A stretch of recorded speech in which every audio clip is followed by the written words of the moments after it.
perusahaan nasional yang bergerak di bidang perbankan keuangan sedang dilakukan pemeriksaan pada bagian keuangan yang dilakukan oleh internal audit. Dalam pemeriksaan terfokus pada sebuah transaksi pembelian aset yang dilakukan oleh divisi IT pada cabang tersebut. Transaksi pembelian satu set hard drive yang memiliki nilai dianggap material dalam bentang harga yang wajar. Sebagai sebuah perusahaan di bidang perbankan, maka sesuai pedoman perusahaan bahwa perusahaan hanya dapat menggunakan satu jenis produk yang dibuat oleh perangkat multinasional yang telah disertifikasi keamanannya. Salah satu temuan adalah voucher transaksi.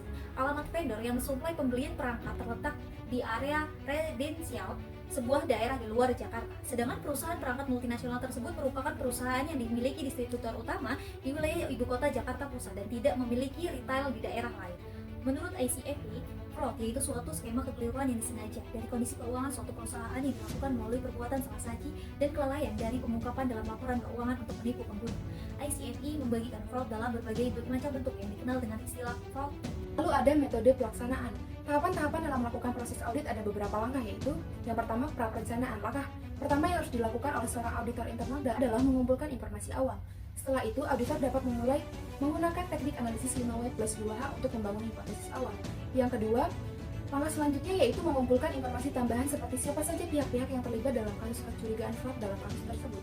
Dan tahap yang ketiga yaitu memastikan kelaikan informasi tambahan yang diperoleh untuk menyimpulkan indikasi terjadinya kecurigaan fraud.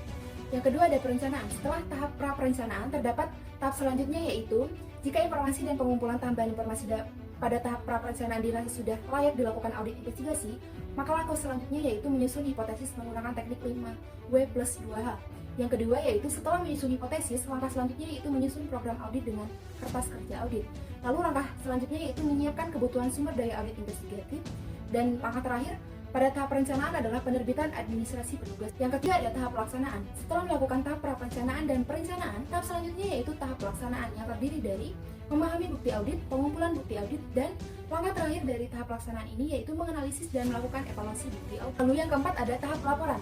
Tahap pelaporan audit adalah fase kunci dalam proses audit yang mencakup langkah-langkah penting dalam menyusun dan menyajikan hasil audit.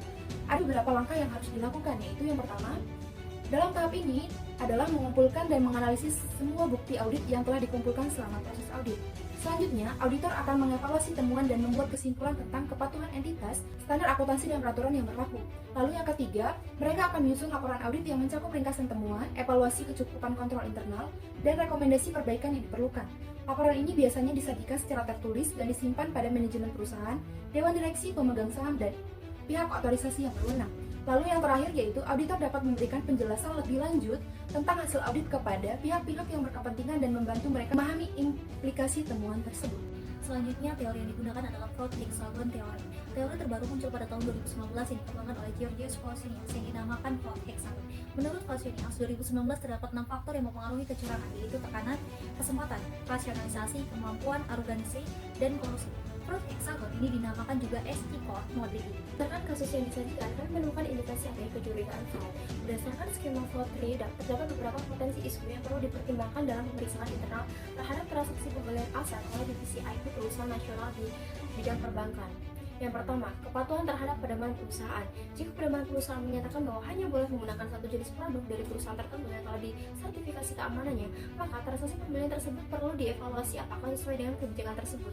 Jika pembelian dilakukan oleh vendor yang berbeda, ini bisa menimbulkan pertanyaan tentang kepatuhan terhadap kebijakan perusahaan. Yang kedua yaitu lokasi vendor.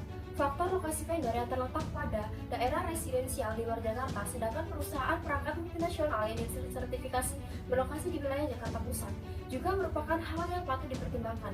Perbedaan ini dapat menimbulkan pertanyaan tentang keadaan dan kualitas vendor yang dipilih, serta kepatuhan terhadap prosedur pembelian yang telah ditetapkan. Kemudian yang ketiga adalah kepatuhan atas standar keamanan.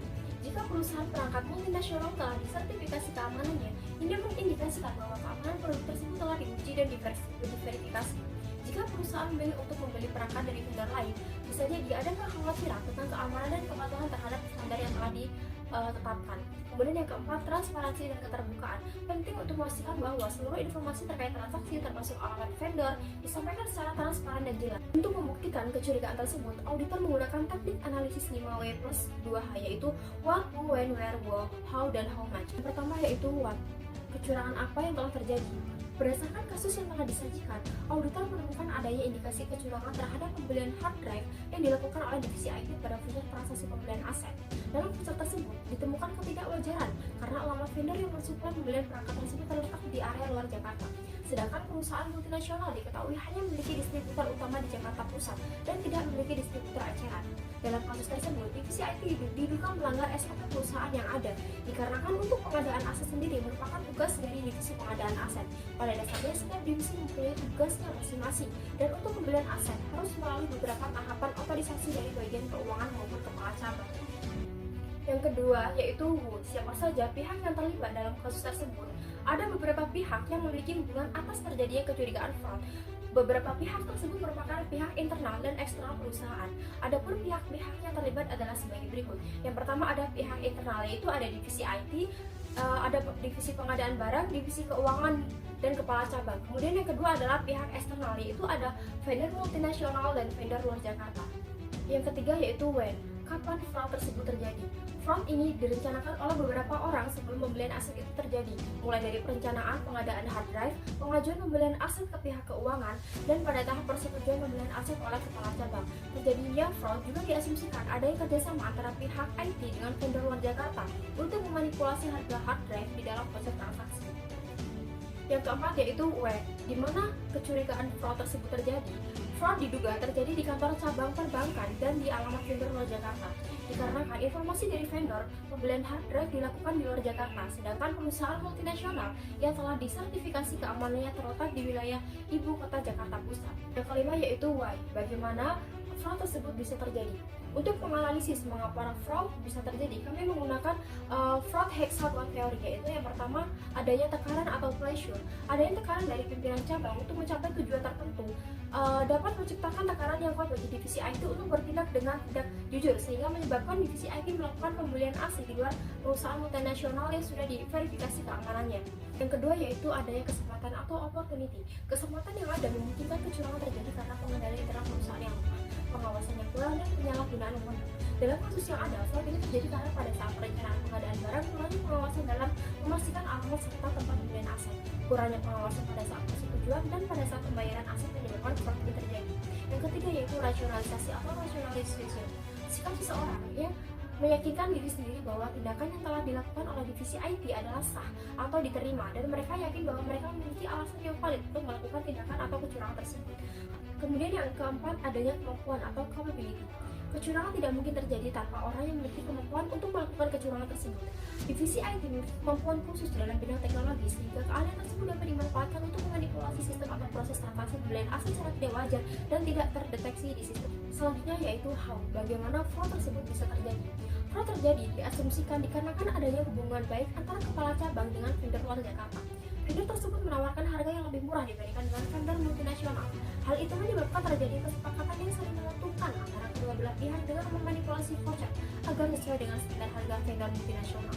Setelah sepakat, kepala cabang menghubungi divisi IT untuk melakukan pengajuan pembelian hard drive ke divisi pengadaan.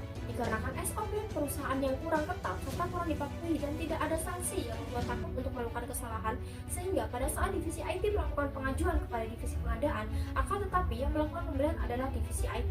Hal itu menyebabkan kesempatan kepada divisi IT untuk melakukan kecurangan dan memanipulasi alamat pada voucher pembelian dengan keahliannya di bidang IT. Selanjutnya, divisi IT membeli aset dan mengajukan invoice pembayaran ke divisi keuangan. Akan tetapi, divisi keuangan kurang teliti pada saat melakukan cross-check invoice yang diberikan oleh divisi IT sehingga kecurangan tersebut tidak terdeteksi, yaitu how much, berapa banyak kerugian yang terjadi akibat adanya fraud tersebut. Penulis mengasumsikan jumlah kerugian dari kasus kecurangan tersebut yaitu sesuai dengan jumlah yang tertera di voucher transaksi pembelian hard drive tersebut. Selanjutnya yaitu ada kesimpulan. Dalam pemeriksaan internal, penting untuk mengidentifikasi apakah terdapat pelanggaran kebijakan perusahaan, ketidakpatuhan terhadap standar keamanan, atau indikasi potensial adanya penyelewengan atau tindakan yang tidak sesuai dengan prosedur yang ditetapkan. Dengan mempertimbangkan elemen-elemen dalam fraud hexagon, pemeriksaan internal perlu mengevaluasi apakah ada indikasi adanya faktor-faktor ini yang mempengaruhi transaksi pembelian aset oleh divisi IT. Ini membantu dalam mengidentifikasi risiko penipuan dan mengambil langkah-langkah yang diperlukan untuk mencegah dan mendeteksi tindakan penipuan di masa depan.